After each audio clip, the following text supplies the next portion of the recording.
السلام عليكم ومرحبا بكم في قناة أجواء في المطبخ.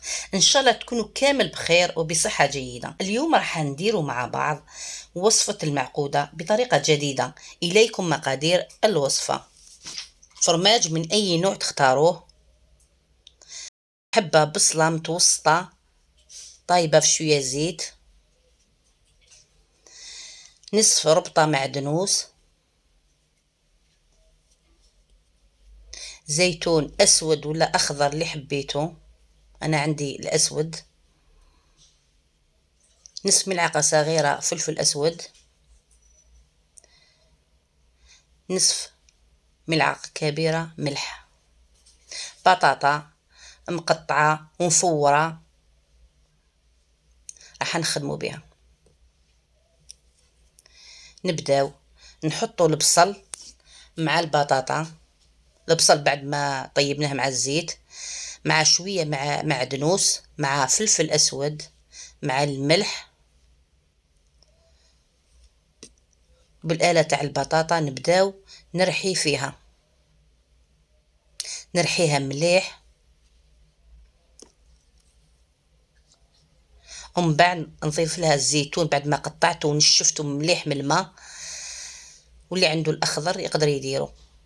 نخلط مليح،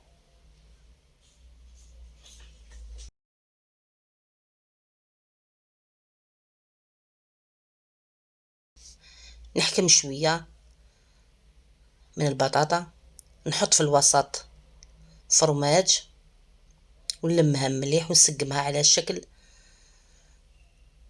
قرصة صغيرة، ومن بعد نرمدها في الفرينة ونحطها حتى نكمل كامل البطاطا اللي عندي. نزيد نخدم واحدة أخرى، نحكم شوية بطاطا نديرها الفرماج في الوسط ونسقمها مليح، نرمدها في الفرينة ونحطها حتى نكمل كامل اللي عندي.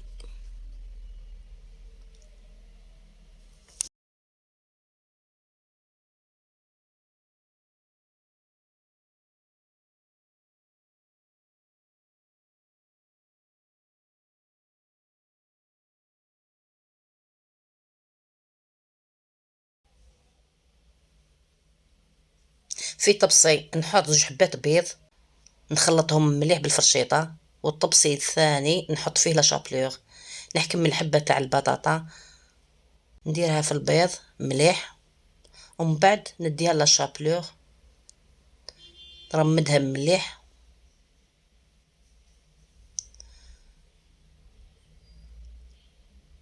ونسقمها مليح، ومن بعد نديها نقليها.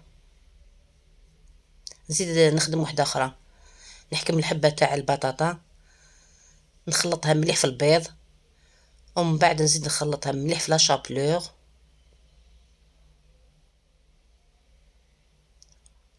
ومن بعد ندي نقليها.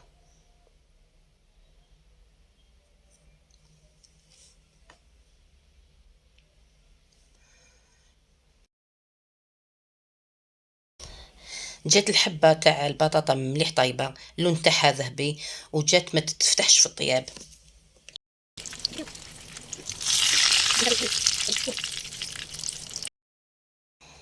راني كملت المعقودة تاعنا، جات مقرمشة ومن الداخل الفرماج عطاها ذوق رائع. ان شاء الله تعجبكم. الى عجبتكم الوصفة ديروا جيم وديروا ابوني وفعلوا الجرس باش يوصلكم الجديد.